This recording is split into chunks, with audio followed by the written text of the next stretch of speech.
Le Seigneur Jésus a longuement entretenu ses disciples des événements de la fin. Sur le mont des Oliviers, il a décrit les principaux événements qui doivent permettre de connaître le moment de son retour. Il a également dit, par plusieurs paraboles, ce qui va se passer dans cette période précédant son retour et au moment de son retour. Par la parabole des 10 vierges, le Seigneur nous a d'abord averti de la soudaineté de son retour pour les siens. Seuls pourront entrer dans le royaume ceux qui ont la lampe allumée, c'est-à-dire ceux qui ont reçu le Saint-Esprit. Ceux-là seuls seront enlevés ou ressuscités au moment de la venue du Seigneur.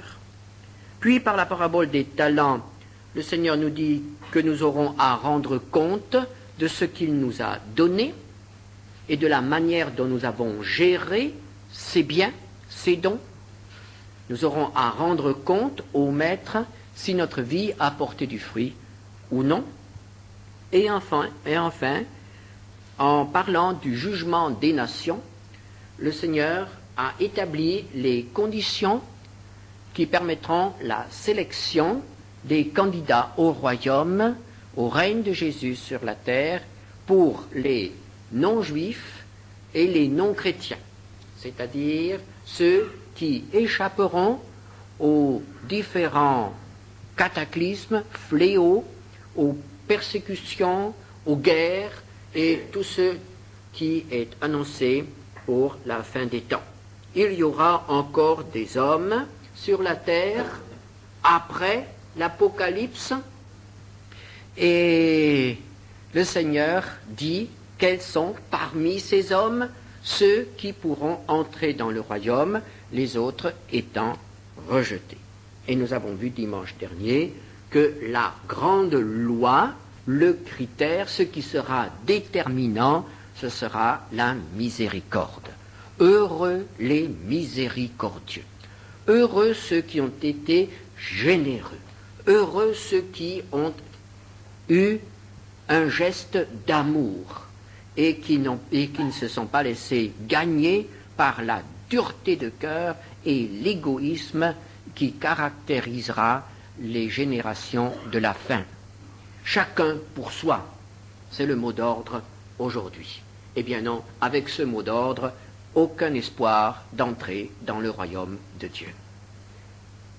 La générosité, l'amour du prochain, le partage de ce que l'on a reçu avec celui qui n'a rien, avec celui qui est persécuté, la visite aux malades, aux prisonniers, voilà ce qui sera déterminant pour ouvrir la porte du royaume de Dieu à ceux qui ne sont pas chrétiens.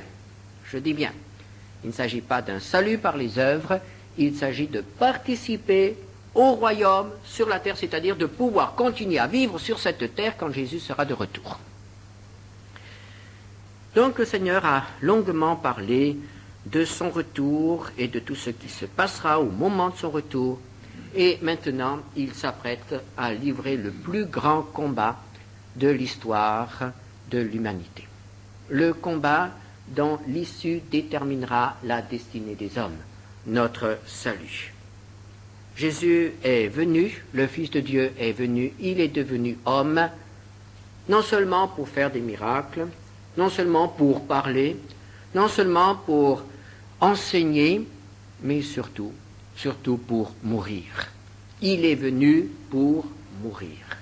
Sa mort est absolument nécessaire pour notre salut. Il ne peut y avoir de pardon, il ne peut y avoir de salut sans le sacrifice de Jésus sur la croix. Jésus le sait, il s'est toujours préparé pour ce moment et maintenant les événements se précipitent. Il ne reste que quelques jours encore avant la fête de Pâques. Il se prépare et nous voici arrivés maintenant 2 jours avant la fête de Pâques. Chapitre 26 de Matthieu, Lorsque Jésus eut achevé tous ses discours, il dit à ses disciples, « Vous savez que la Pâque a lieu dans 2 jours et que le Fils de l'homme sera livré pour être crucifié. » Jésus et ses disciples. Et derrière les coulisses, verset 3, « Alors les principaux sacrificateurs et les anciens du peuple se réunirent dans la cour du souverain sacrificateur appelé Caïphe, et ils délibérèrent sur les moyens d'arrêter Jésus par ruse et de le faire mourir.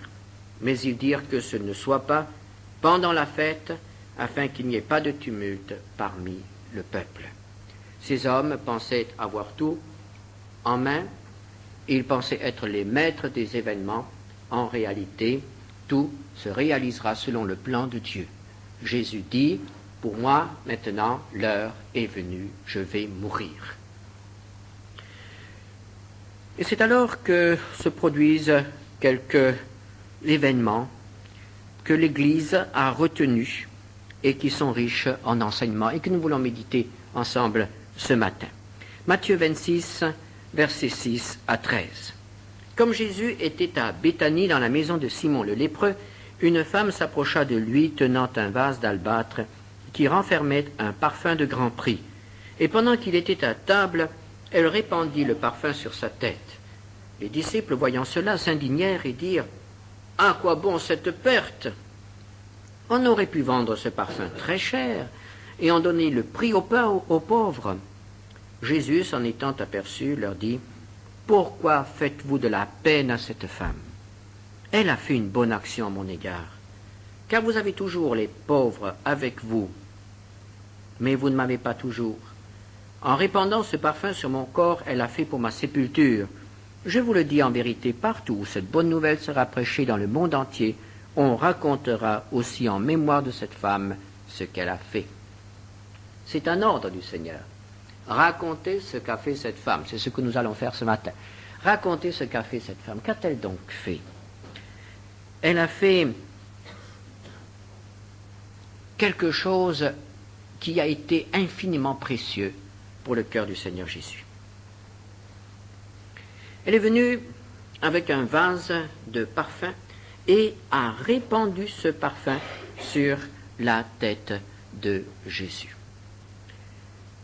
C'est le seul don que Jésus a accepté pour lui-même qui nous soit rapporté.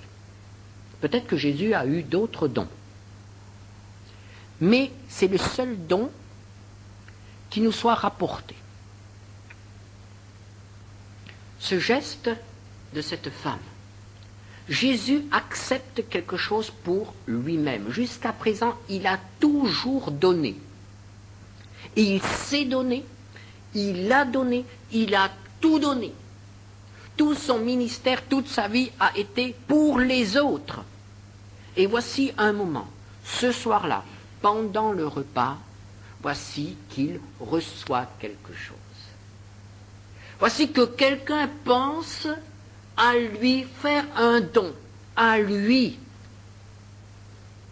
apporter quelque chose comme un geste de reconnaissance. C'est quelqu'un qui ne vient pas à Jésus pour recevoir quelque chose de lui, pour demander quelque chose. C'est quelqu'un qui ne vient pas pour être enseigné, pour être guéri, pour intercéder pour un parent malade. Mais c'est quelqu'un qui vient pour apporter quelque chose, pour donner quelque chose à Jésus. C'est le seul fait de ce genre rapporté dans les évangiles. L'unique occasion où Jésus reçoit quelque chose d'un homme, d'un être humain. Il s'agit d'une femme. Elle a apporté quelque chose. Un cadeau pour Jésus. Et il a accepté. Il ne l'a pas repoussé. Il a accepté.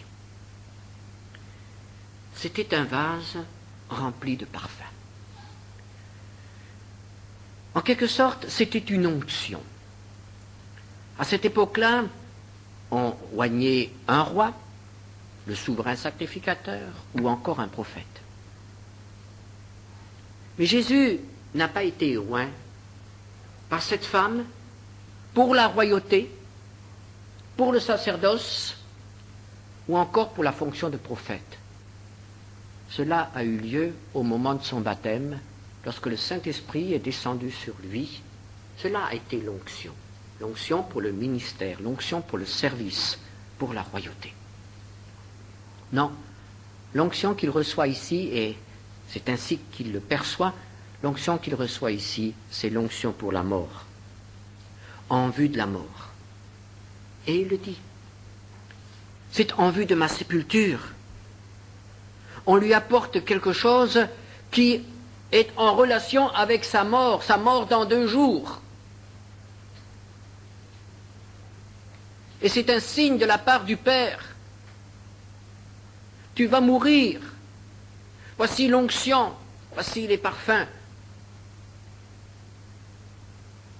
Voici ce qui t'est apporté avant ta mort. Après sa mort, nous savons que les femmes apporteront des parfums pour embaumer Jésus. Mais là, il ne pourra plus dire merci. Ce sera après la mort. Mais là, il s'est passé quelque chose avant. Et cette femme a peut-être eu l'intuition poussée par le Saint-Esprit qu'elle devait faire quelque chose pour le Seigneur et qu'elle devait lui apporter ce parfum de grand prix. C'est son cœur qui a parlé. Elle a été généreuse et le Seigneur l'a appréciée. Le Seigneur apprécie notre générosité. Le Seigneur apprécie lorsqu'on fait quelque chose pour lui sans calcul, sans réserve, gratuitement, sans attendre une bénédiction en retour, mais par reconnaissance. Oh, comme ils ont été rares, les gestes de reconnaissance de la part de ceux qui ont été guéris et délivrés pendant le ministère de Jésus. Et voici une femme qui certainement a été délivrée, guérie. Nous ne savons pas ce qui s'est passé dans sa vie, pourquoi elle est si reconnaissante. Mais c'est une femme qui sait manifester sa reconnaissance. Est-ce que nous savons aussi manifester notre reconnaissance? Est-ce que nous avons, au cours de la journée, des élans d'amour pour le Seigneur? Est-ce que nous avons des élans de reconnaissance? Est-ce que nous lui apportons parfois ce parfum de nos louanges et de nos actions de grâce? Que déversent nos lèvres chaque jour, toute la journée? Des plaintes, des murmures, des paroles de révolte, ou bien des requêtes, Seigneur, aide-moi, Seigneur, viens à mon secours, ou encore, Seigneur, pardonne-moi. Oui, le Seigneur est prêt à répondre à toutes ces requêtes. Mais comme il aimerait aussi entendre, Seigneur, je t'aime, pourquoi pas? Seigneur, je t'aime de tout mon cœur, je t'aime plus que tout autre, je t'aime plus que tout ce que j'ai, je t'aime plus que moi-même, je t'aime, tu es mon bien le plus précieux, le parfum de notre adoration, le parfum de notre reconnaissance. Un évangéliste écrit, et le parfum remplit toute la maison. Oh, comme les maisons des chrétiens seraient différentes si on y entendait un peu plus de louanges, s'il y avait la bonne odeur de la reconnaissance dans ces appartements et dans ces maisons, ce serait quelque chose de tout à fait différent. Apporter quelque chose au Seigneur, un don de nous-mêmes, quelque chose de généreux, quelque chose de beau, quelque chose qui vient une fois du cœur. Cela n'a pas plu à tout le monde. Les disciples furent indignés. Les disciples, voyant cela, s'indignèrent et dirent « À quoi bon cette perte ?» Voici une femme qui laisse parler son cœur.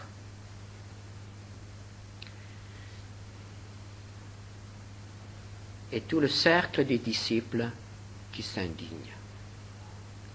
Elle, c'est le cœur qui parle, et chez eux, c'est la tête, le calcul. Ils ont déjà évalué le prix du parfum. Ouh, c'est un prix important. Marc nous dit qu'on aurait pu le vendre 300 deniers. 300 deniers, à raison d'un denier qui c'est le salaire de base pour une journée de travail, ça vous fait 300 jours de travail. Le salaire d'une année de travail.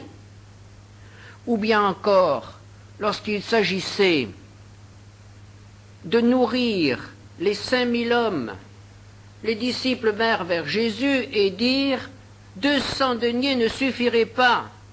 Nous avons là 300 deniers. Avec ces 300 deniers, on pourrait donc nourrir au moins 7000 personnes, offrir un repas à 7000 personnes. » Et voici que tout est gâché. Le vase même est brisé. Et tout le parfum est répandu sur la tête. À ce prix-là, à cette époque-là, le parfum était aussi cher qu'aujourd'hui, n'est-ce pas? Mais voilà ce qui a été donné. Gaspillé. Ils ont fait le calcul. Tout ce qu'on aurait pu faire avec cet argent.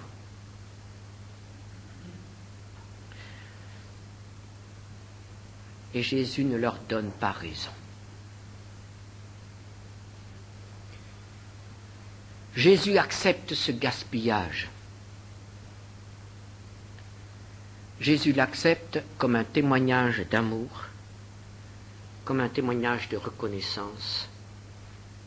C'est un encouragement quelques jours avant le moment où les hommes vont oublier tout ce qu'il a fait et ils vont le clouer sur une croix.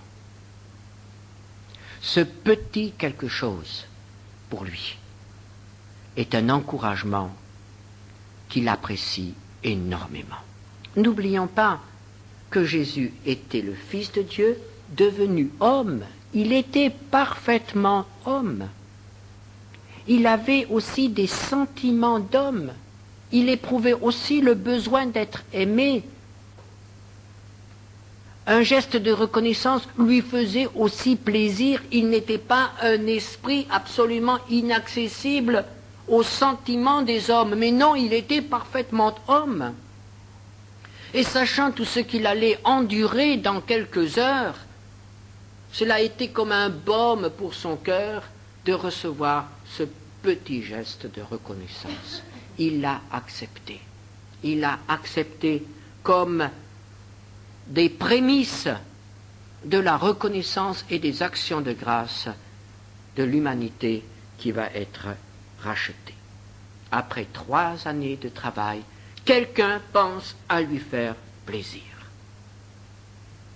Les disciples n'ont rien compris. Et parmi les disciples, il y en a un qui a très mal pris la chose. Alors l'un des 12, appelé Judas Iscariote, alla vers les principaux sacrificateurs et dit « Que voulez-vous me donner, et je vous le livrerai ?» Et ils lui payèrent 30 pièces d'argent. Depuis ce moment, il cherchait une occasion favorable pour le livrer. Judas était le trésorier. Et nous savons, par l'apôtre Jean, au chapitre 12, verset 8, qu'il prenait l'argent qu'on lui confiait. Judas aimait l'argent.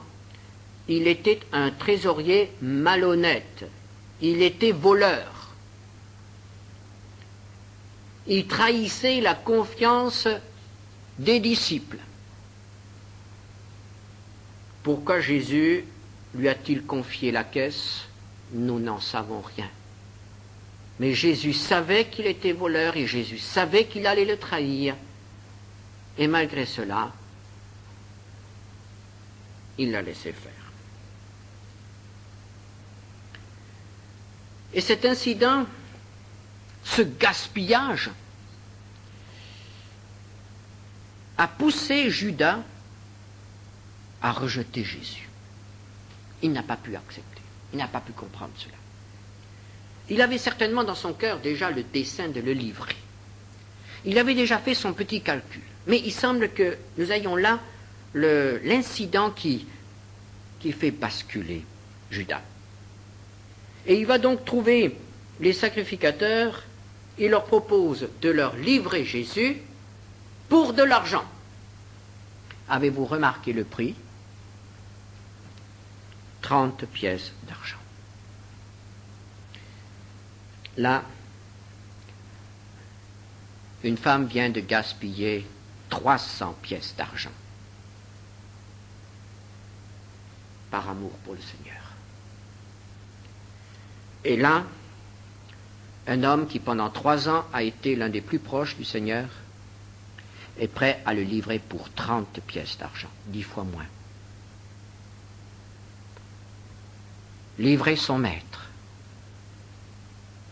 à la mort pour 30 pièces d'argent, l'équivalent du salaire d'un mois. Quel prix! Quel prix dérisoire! Quel prix qui manifeste la cupidité de cet homme, la mesquinerie de cet homme, la dureté de cœur de cet homme qui était si proche du Seigneur. Et ce prix a déjà été annoncé plusieurs siècles à l'avance par le prophète Zacharie. Dans Zacharie au chapitre 11, versets 12 à 13, je leur dis, si vous le trouvez bon, donnez-moi mon salaire. C'est le Seigneur qui parle. Donnez-moi mon salaire. Sinon, ne le donnez pas. Et ils pesèrent pour mon salaire 30 cycles d'argent. L'Éternel me dit, jette-le au potier, ce prix magnifique auquel ils m'ont estimé. Et je pris les 30 cycles d'argent et je les jetai dans la maison de l'Éternel pour le potier. C'est d'ailleurs ce qui se fera. Judas ne profitera pas de son argent, il se suicidera, et ces 30 pièces d'argent suffiront pour acheter une petite pièce de terre pour les sépultures des étrangers. 30 cycles d'argent, 30 pièces d'argent, le prix du Seigneur Jésus. D'un côté, la générosité, de l'autre côté, la cupidité. Et nous voici arrivés au premier jour des pains sans levain. Chapitre 26, verset 17, nous lisons, « Le premier jour des pains sans levain, les disciples s'adressèrent à Jésus pour lui dire, « Où veux-tu que nous te préparions le repas du Seigneur, de la Pâque ?» Il répondit, « Allez à la ville, chez un tel, et vous lui direz, « Le maître dit, mon temps est proche, je ferai chez toi la Pâque avec mes disciples. » Les disciples firent ce que Jésus leur avait ordonné, et ils préparèrent la Pâque. Le soir étant venu, il se mit à table avec les 12. Pendant qu'il mangeait, il dit, « Je vous le dis en vérité, l'un de vous me livrera. » Puis nous avons le récit de cet entretien avec les disciples et Judas. Puis au verset 26, pendant qu'il mangeait, Jésus prit du pain, et après avoir rendu grâce, il le rompit et le donna aux disciples en disant, « Prenez, mangez, ceci est mon corps. » Il prit ensuite une coupe, et après avoir rendu grâce, il la leur donna en disant, « Buvez-en tous, car ceci est mon sang, le sang de l'alliance qui est répandu pour plusieurs, pour la rémission des péchés. Je vous le dis, je ne boirai plus désormais de ce fruit de la vigne jusqu'au jour où j'en boirai du nouveau avec vous dans le royaume de mon Père. » Le premier jour des pains sans levain, c'est-à-dire le début de la fête de Pâques. C'est la fête qui commémore la sortie d'Égypte, la fin de l'esclavage, l'intervention de l'Éternel pour le salut de son peuple. pour son rachat. Les 10 plaies, la dernière plaie avec la mort des premiers-nés. Ce soir-là, chaque famille du peuple d'Israël devait prendre un agneau et le manger. C'est le repas de la Pâque. C'est le repas qui marque le point de départ pour une vie nouvelle. Et chaque année, le peuple d'Israël commémore ce départ, la naissance de sa nation, par ce repas, le repas de la Pâque. Chaque année. Et Jésus va aussi la commémorer avec ses disciples. Et au cours de ce repas, il va instituer un autre repas.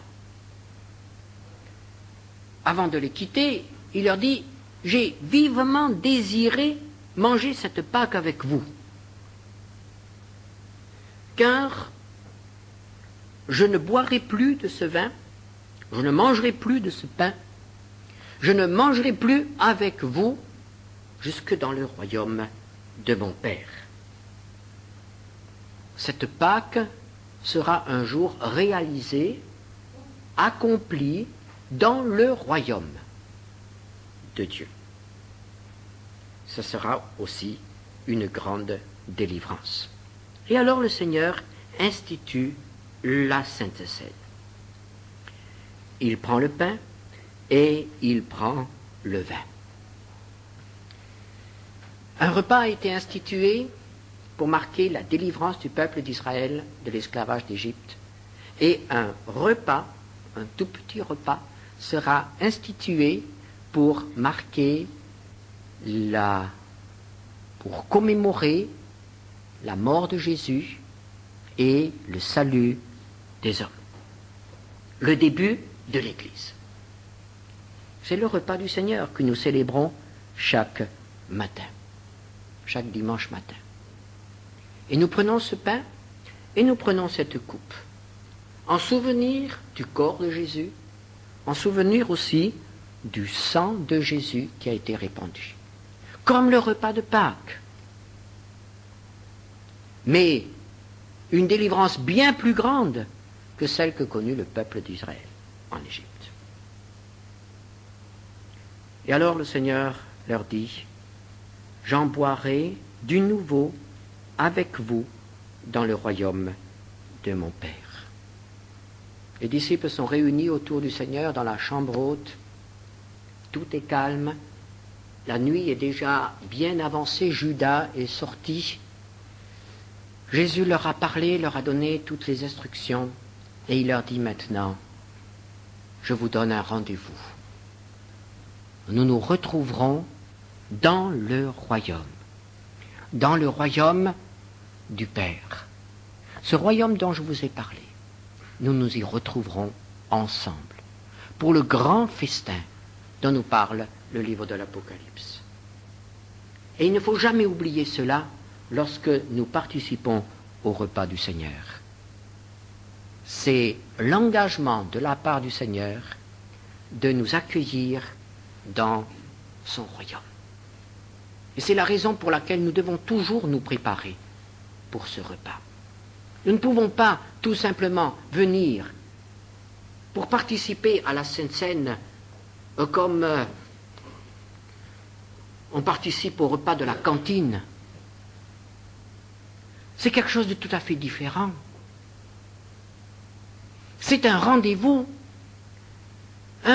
avec le Seigneur, un rendez-vous avec celui que nous aimons, pour lequel nous sommes venus, pour lequel nous nous sommes dérangés, pour lequel nous nous sommes préparés.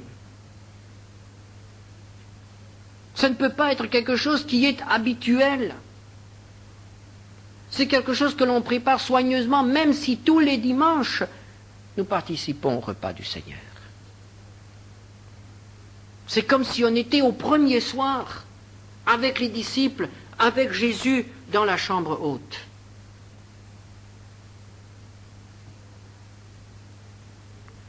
Ce repas a du prix aux yeux du Seigneur, et il faut qu'il ait aussi du prix à nos yeux. et que ce soit pour nous l'occasion de vider ce vase de parfum et de glorifier le Seigneur, de lui faire plaisir, de lui dire que nous l'aimons. C'est cela, la Sainte Seine.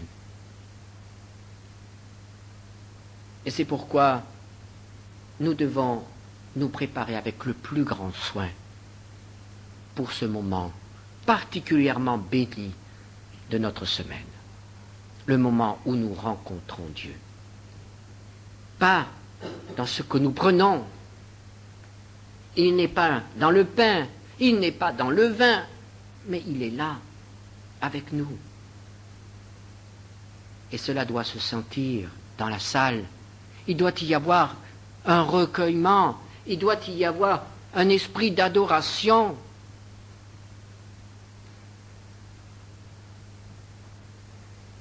Ce n'est pas un programme de télé que l'on peut regarder tout en mangeant des cacahuètes et en papotant avec le voisin. On ne peut pas être spectateur du repas du Seigneur, même si on n'est pas croyant, même si on n'est pas membre de l'Église, même si on n'y participe pas. On ne peut pas être spectateur, parce qu'il est là.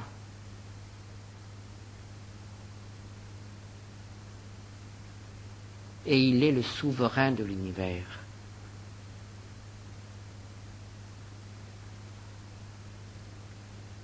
Dans notre siècle de consommation, dans notre siècle de non-participation, comme il est difficile de retrouver cet esprit du repas du Seigneur, ce recueillement, cette joie, cette adoration, qui devrait marquer tout le culte, qui devrait déjà nous saisir avant même que le culte commence.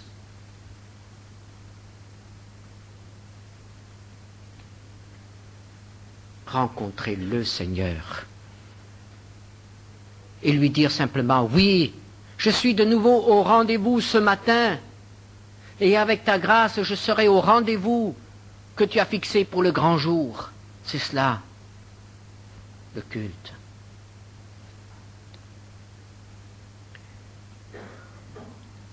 Au verset 30, la soirée s'est terminée dans la chambre haute. Jésus et ses disciples partent ensemble pour le grand rendez-vous du jardin de Gethsémani. Les disciples ne se doutent de rien, ils ne comprennent rien. Après avoir chanté les cantiques, ils se rendirent de la montagne à la montagne des Oliviers. Alors Jésus leur dit: je serai pour vous tous cette nuit une occasion de chute, car il est écrit: je frapperai le berger et les brebis du troupeau seront dispersées. Mais après que je serai ressuscité, je vous précéderai en Galilée. Pierre, prenant la parole, lui dit: quand tu serais pour tous une occasion de chute, tu ne seras jamais pour moi. Jésus lui dit: je te le dis en vérité, cette nuit même, avant que le coq chante, tu me renieras 3 fois. Pierre lui répondit: quand il me faudrait mourir avec toi, je ne te renierai pas. Et tous les disciples dirent la même chose. Là-dessus, Jésus alla avec eux dans un lieu appelé Gethsémani, et il dit aux disciples: asseyez-vous ici pendant que je m'éloignerai pour prier. Il prit avec lui Pierre et les 2 fils de Zébédée, et il commença à éprouver de la tristesse et des angoisses.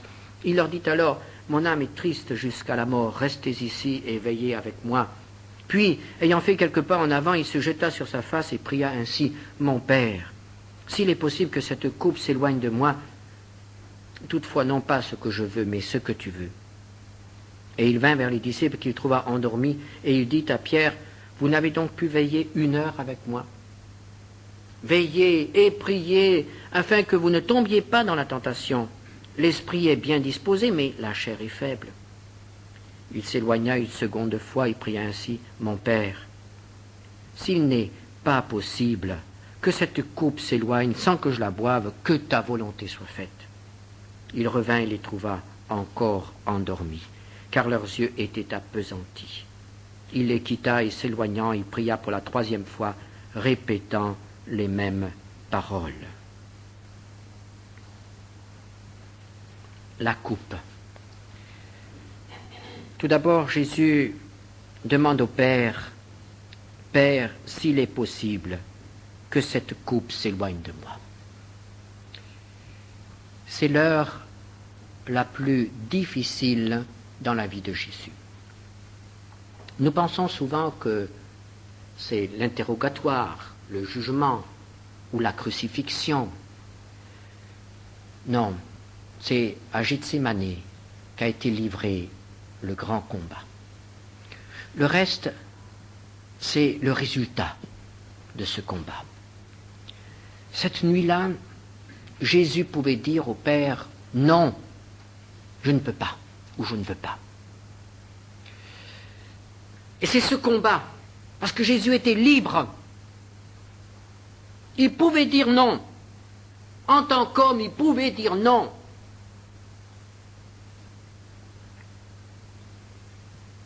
La coupe qu'il devait boire, c'était de prendre sur lui tous les péchés des hommes. Et quand nous disons péché des hommes, ce sont toutes les saletés des hommes, tous les crimes des hommes, toutes les injustices, toutes les pires choses que l'homme a été capable de faire depuis le premier jour jusqu'à la fin. C'est tout cela qu'il a pris sur lui. Et il devait être puni, traité, comme s'il avait lui-même menti, volé, violé, tué, comme s'il avait lui-même fait tout ce que les hommes ont fait. Il a dû prendre sur lui toute cette saleté, toute cette souillure. Lui qui était parfaitement pur. Cette coupe était une coupe qu'il a été difficile à Jésus d'accepter. S'il est possible, éloigne-la. S'il avait été possible, il aurait évité. Et qu'est-ce qui l'a rendu impossible de l'éloigner? Il n'y a pas d'autre réponse que son amour pour nous. Il n'y a pas d'autre réponse. Son amour pour nous. C'est par amour pour nous que Dieu a demandé à son Fils de mourir. Et c'est par amour pour nous que le Fils a obéi et que le Fils a accepté de mourir. Et cette nuit-là, c'est l'amour qui a triomphé. Et si nous le voyons là dans le jardin, ailleurs nous lisons que le sang perlait sur son front tellement le combat qu'il livrait, le combat spirituel était intense. Et nous pouvons aussi nous imaginer que Satan était là. Car quel triomphe pour Satan s'il avait pu décider Jésus à fuir. Toutes les puissances des ténèbres étaient là. C'était le grand combat. Et aucun disciple n'était là. Aucun de ceux qui ont protesté de leur amour n'était là. Je te suivrai partout. Je ne t'abandonnerai jamais. Et ils étaient là, dans le coin, en train de dormir.